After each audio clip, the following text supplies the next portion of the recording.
The massive chamber of Nexus Prime stretched out like a metal canyon, its walls rising high into shadows where the ceiling disappeared. 847 different alien species had gathered here today, their representatives filling seats that curved around the central speaking area. The air buzzed with dozens of different languages being translated through invisible machines, creating a constant hum of electronic voices. Admiral Vextor stood at the front of the room, his blue skin gleaming under the bright lights.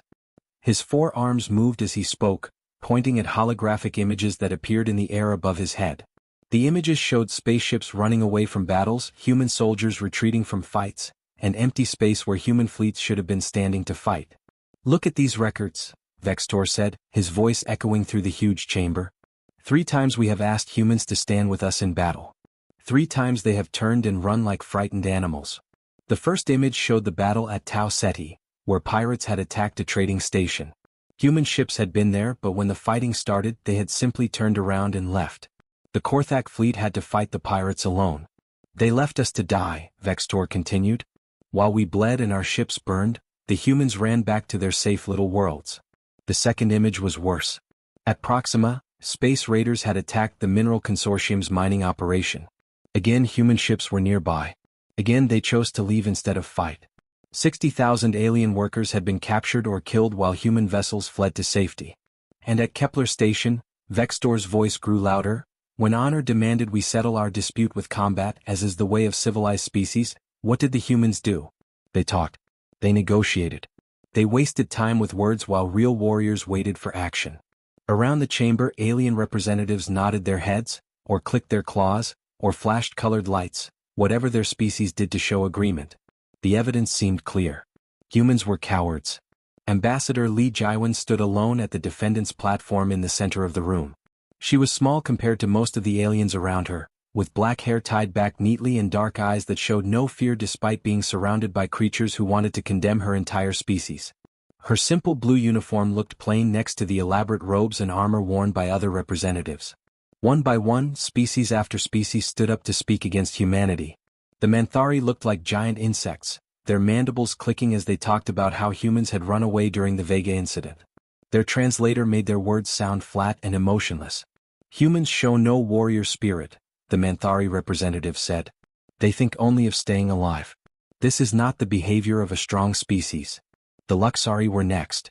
They looked like living crystals, their bodies catching and reflecting the chamber's lights as they moved.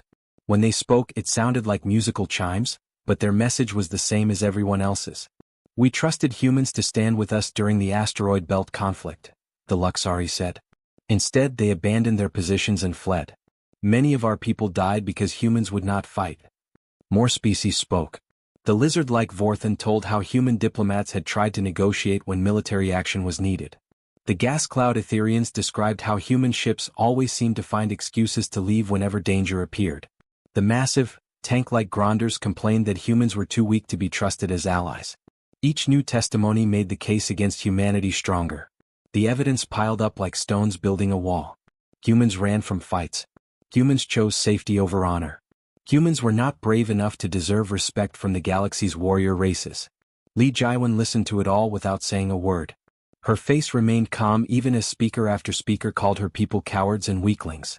She took notes on a small electronic pad, but mostly she just stood there, looking small and alone in the center of the enormous chamber. Finally, the ancient Etherian speaker rose from the highest seat in the chamber. The Etherians were the oldest known species in the galaxy, existing as clouds of glowing gas that somehow thought and spoke.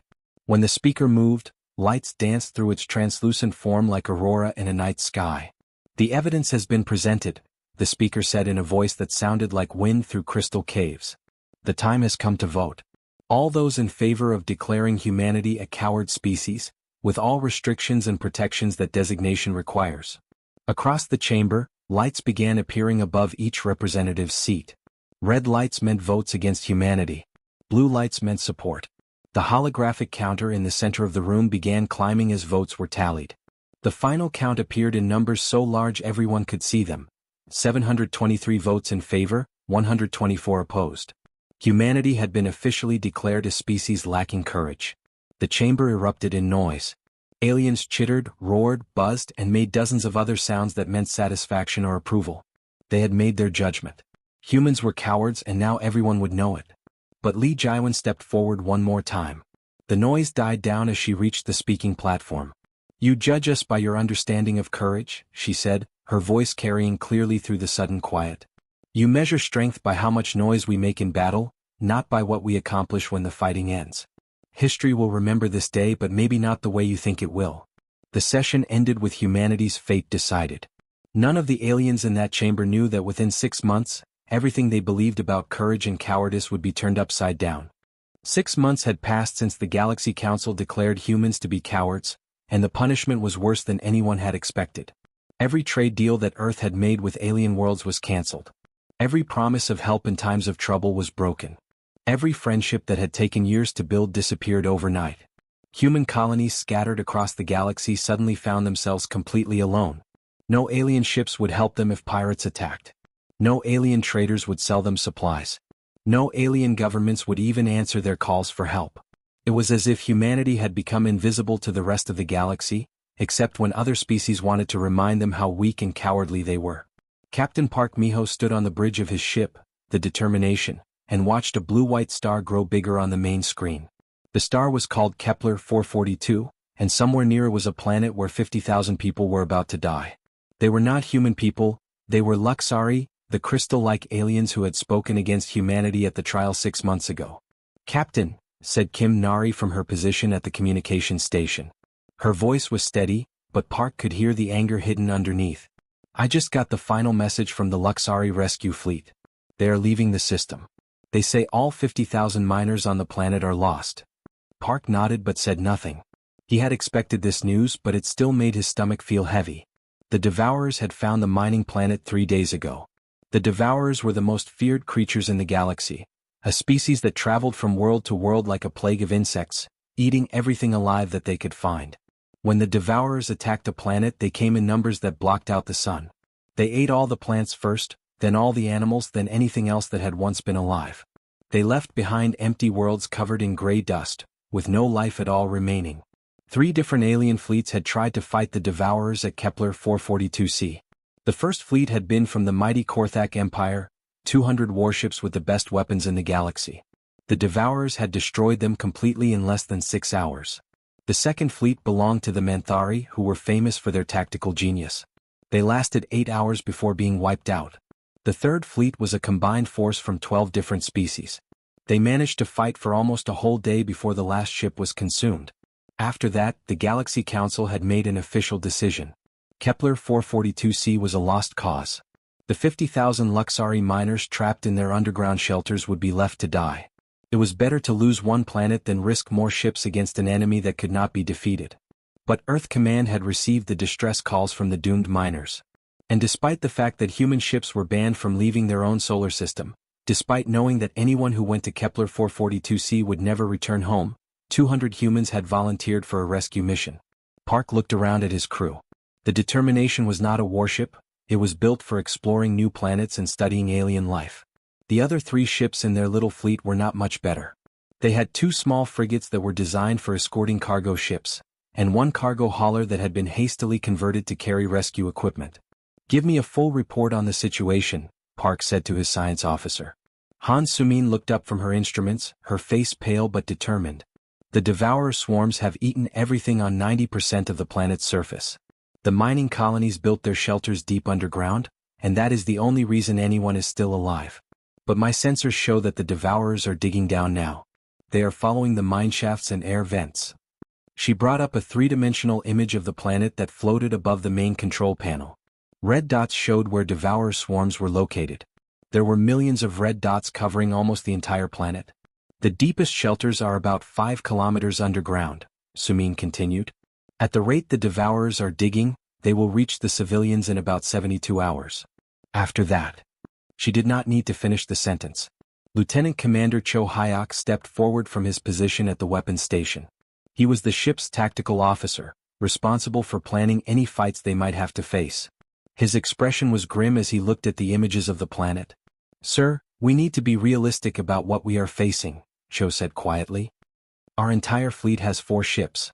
The Devourers destroyed over 400 warships in the past 3 days. The mathematics of this situation are very clear, We cannot win a direct fight. Park turned away from the screen showing the doomed planet and looked at each member of his crew. There were 25 people on the bridge and he could see the same expression on every face. They were afraid. Anyone who was not afraid of the Devourers was either crazy or stupid. But underneath the fear was something else, something that the Galaxy Council had failed to understand about humans. These men and women had left their families and their comfortable lives on Earth knowing they would probably never see home again. They had not come here seeking glory or fame.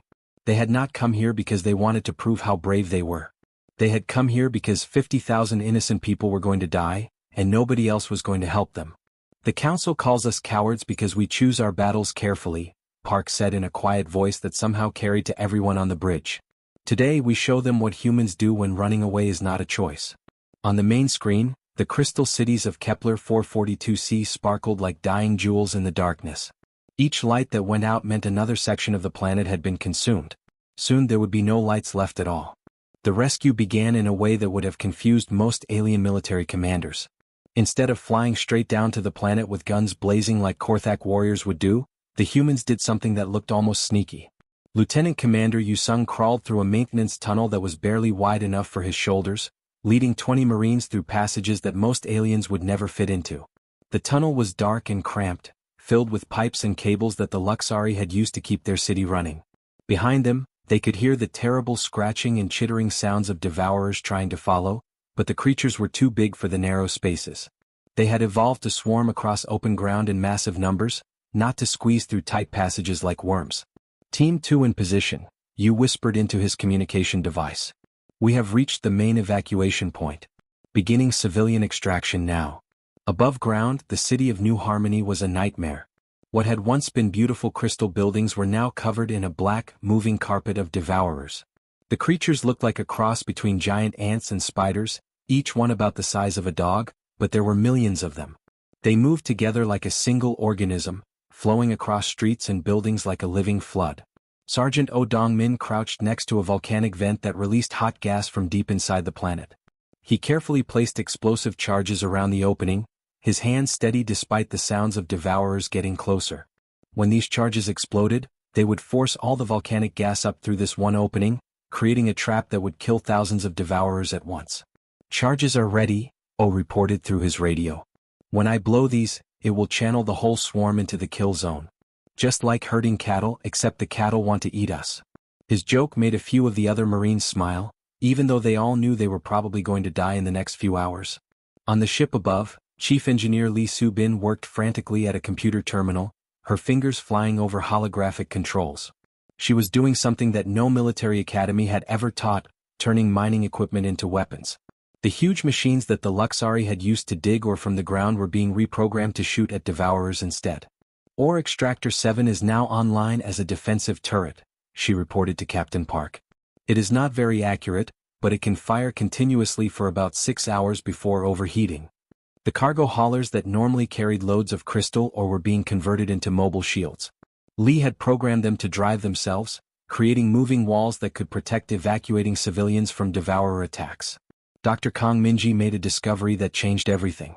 In her small laboratory on the Determination, she had been studying samples of Devourer communication chemicals. These creatures did not talk to each other with sounds or gestures like most species.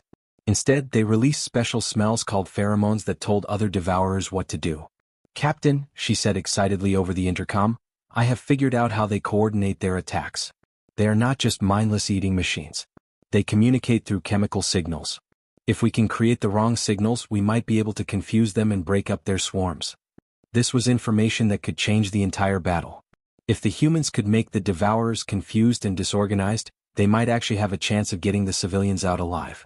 The evacuation happened in stages, like a carefully planned dance. Small groups of human Marines would sneak into the underground shelters through maintenance tunnels, gathering up groups of 20 or 30 Luxari civilians.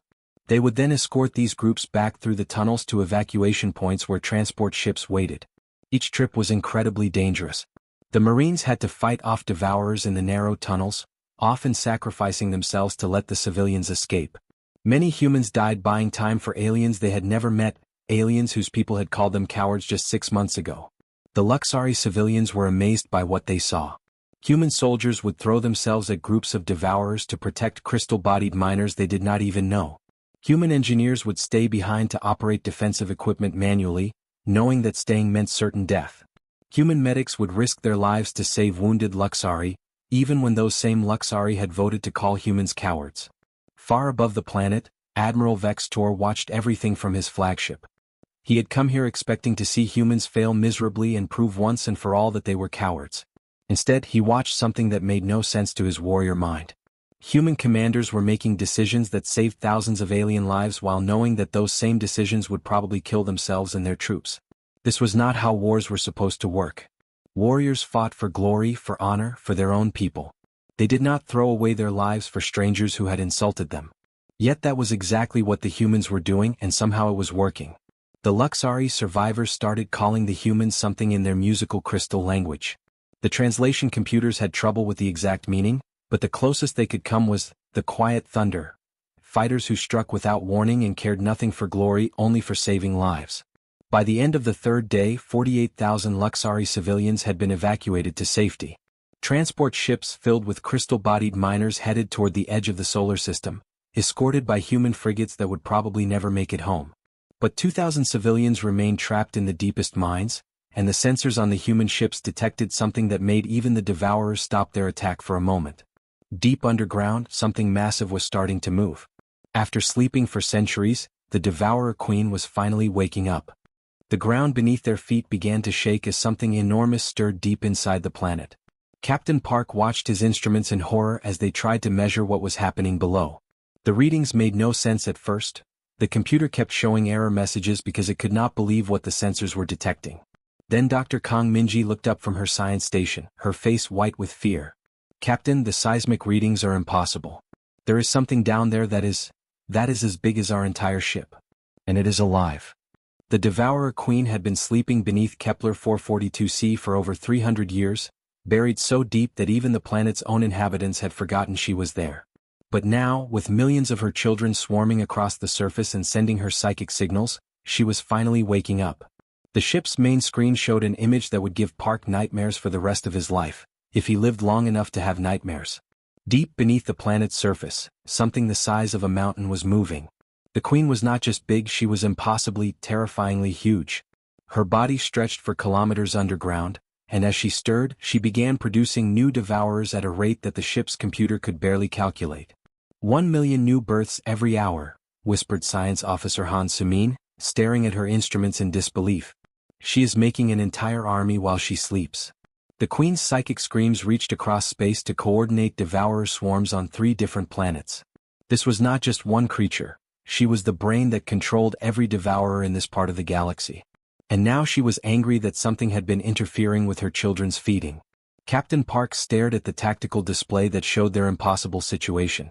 At the edge of the star system, 48,000 Luxari refugees waited safely aboard evacuation ships. It was the most successful rescue mission in galactic history. No one had ever saved that many lives from a devourer attack before. The smart thing to do was obvious. They should leave now with their victory and accept that they could not save everyone. 2,000 lives was a tragedy, but losing everyone would be a disaster. Communications Officer Kim Nari looked up from her station, her voice shaking slightly. "Captain, I am receiving a message from the refugee fleet. The Luxari commander is telling us to abandon the remaining civilians and escape while we still can. They say we have already done more than enough." Park nodded slowly. He understood the logic perfectly. They had saved 48,000 people. That was an incredible achievement. No one could blame them for leaving now, especially when staying meant fighting something that no one in galactic history had ever defeated. But when he looked around at his crew, he saw the same expression on every face that had brought them here in the first place. These people had volunteered for a suicide mission to save aliens they had never met. They had not come this far to abandon 2,000 innocent people at the last moment. Park reached for the ship's intercom system. His voice would be heard by every person on all 4 human ships in their tiny fleet. "This is the captain speaking to all hands," he announced. "We have a choice to make and I want everyone to vote on it. We can leave now with 48,000 lives saved, more than anyone thought possible. Or we can go down to the deepest mines and try to rescue the last 2,000 civilians, knowing that no one has ever fought a devourer queen and survived." He paused for a moment, letting everyone understand what he was really asking. If we go down there we will probably all die. But if we leave, 2,000 people will definitely die. I want every person on every ship to vote. This decision belongs to all of us. The vote took less than 5 minutes. It was unanimous. All 200 humans voted to attempt the impossible rescue. The determination began its descent through the planet's atmosphere as millions of newly born devourers rose from the surface to meet them. The ship shook as creatures slammed against the hull, their claws scratching against the metal like fingernails on a chalkboard. In the engineering section, Chief Engineer Lee Soo-bin worked with desperate speed to modify the ship's fusion reactor. Her plan was simple in concept but terrifying in execution. She was going to turn their power source into the biggest bomb in the solar system. The explosion will start a chain reaction in the planet's core, she explained to the senior officers. It will be powerful enough to kill the Queen and destroy all her children. But we need to be underground when it happens, or the radiation will kill the civilians we are trying to save. While Lee worked on her doomsday device, Dr. Kang Minji was making a discovery that would change galactic history. She had been comparing their current mission records with old files from the galactic database, looking for any information that might help them fight the Queen. Instead, she found something that made her gasp out loud. "Captain," she said, her voice filled with amazement, "I have been looking at the 3 battles that caused our trial for cowardice. They were not what everyone thinks they were." Her fingers moved quickly over her computer interface, bringing up tactical records and battle reports that painted a completely different picture of recent history. At Tau Ceti, where everyone said humans had run away from pirates, the records showed that human forces had actually evacuated 2.3 million civilian refugees while drawing enemy fire away from the evacuation ships. At Proxima, humans had not fled from raiders, they had sacrificed an entire battle group to protect hospital ships carrying wounded from 7 different alien species. And at Kepler Station, where humans had been accused of cowardice for choosing negotiation over combat, the records showed that human diplomats had prevented a war that would have killed billions of people across 12 different worlds. "We have been taking the blame," Kang whispered, her eyes wide with realization. "Every time civilians needed saving, every time innocent lives were at stake, humans took the military losses and let other species think we were cowards rather than fighters." Captain Park smiled grimly as the ship entered the planet's crust through abandoned mining tunnels, the sound of devourer claws scraping against the hull growing louder every second. "Upload everything to the Galactic Communication Network," he ordered. "If we do not make it out of here alive, at least the truth will survive." The data transmission went out just as the determination reached the deepest underground chambers, where 2,000 Luxari civilians waited in the darkness, their crystal bodies dim with fear and approaching death. The information spread across the galaxy faster than anyone could have imagined. Within hours of Dr. Kang Minji's data transmission from the doomed planet, every alien world with communication equipment was receiving the same shocking files. Battle records, tactical reports, and personal testimonies that had been hidden or ignored for years suddenly appeared on screens across 847 different worlds. On the Korthak homeworld, military instructors gathered their student warriors to watch footage that made no sense to their warrior culture. They saw human soldiers charging into certain death, but not for glory or personal honor like Korthak fighters would do. Instead, these humans were dying to save civilians from other species, the same species that had called humans cowards just 6 months earlier. One young Korthak cadet raised his clawed hand in confusion. "Instructor, why do the humans fight if they gain no honor from victory?" The old Korthak general stared at the screen showing human marines sacrificing themselves to protect Luxari refugees. For the first time in his long military career, he had no answer. Everything he had been taught about courage and warfare seemed wrong when compared to what the humans were doing. On the Manthari homeworld, the insect-like hive minds gathered in their underground cities to process information that challenged everything they believed about survival. The Manthari had always thought that the most important thing was keeping your own people alive. Individual sacrifice was acceptable, but sacrificing your entire military to save strangers made no sense to their collective consciousness. Yet the battle records were clear. At Tau Ceti, humans had lost an entire fleet to save 2.3 million refugees from 12 different alien species. At Proxima, human warships had been destroyed protecting hospital ships full of wounded aliens. At Kepler Station, human diplomats had prevented a war by accepting blame for an incident they had not caused.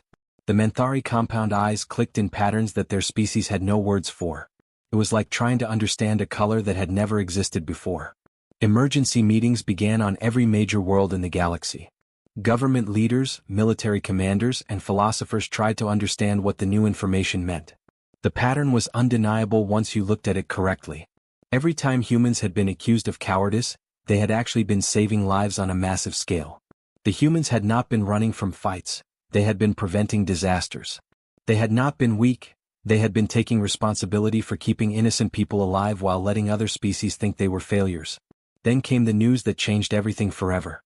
The determination had not only rescued the last 2,000 Luxari civilians from the deepest mines, but had somehow destroyed the Devourer Queen in the process.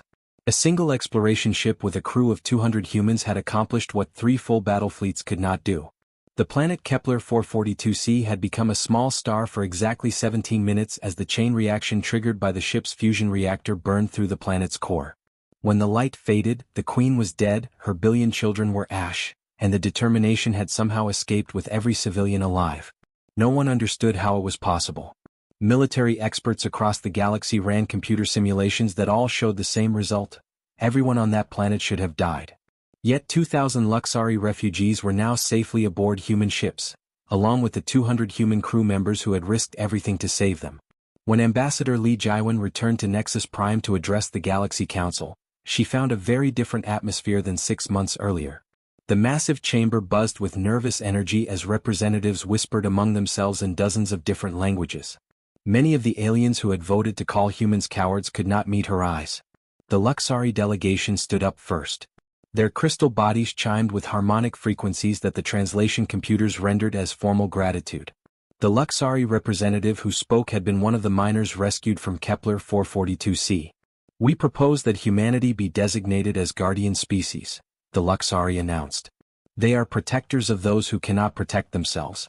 They fight without seeking glory. They win without demanding recognition. They save lives while accepting blame." Species after species stood up to change their votes. The Manthari, who had called humans weak, now requested human protection for their outer colonies. The Korthak, who had called humans cowardly, asked for human advisors to teach their military academies about true courage. Admiral Vextor approached Li after the unanimous vote to reverse humanity's coward designation. The four-armed alien warrior, whose testimony had originally condemned humanity, now stood with his arms lowered in a gesture of submission that his species reserved for only the most respected opponents. "We measured bravery by the willingness to die in battle," he said quietly. "You measured it by the willingness to live for others. We thought that making noise meant being strong and being quiet meant being weak. We were wrong about everything." Li's response became famous across the galaxy, quoted in military schools and philosophy classes for generations afterward. "We never wanted to be called heroes. We only wanted to be worthy of being called human. Everything else was just part of the job." The story ended with human ships finally leaving the Sol system, not as conquering warriors, but as the quiet guardians they had always been. They spread out across the galaxy to stand between innocent people and the darkness that threatened them, not caring whether anyone understood their sacrifice. On worlds throughout the galaxy, parents began telling their children bedtime stories about the quiet thunder, the humans who fought without making noise, who won without taking credit, and who cared only that others might live to see another day. The galaxy had learned a new definition of courage, and it wore a human face.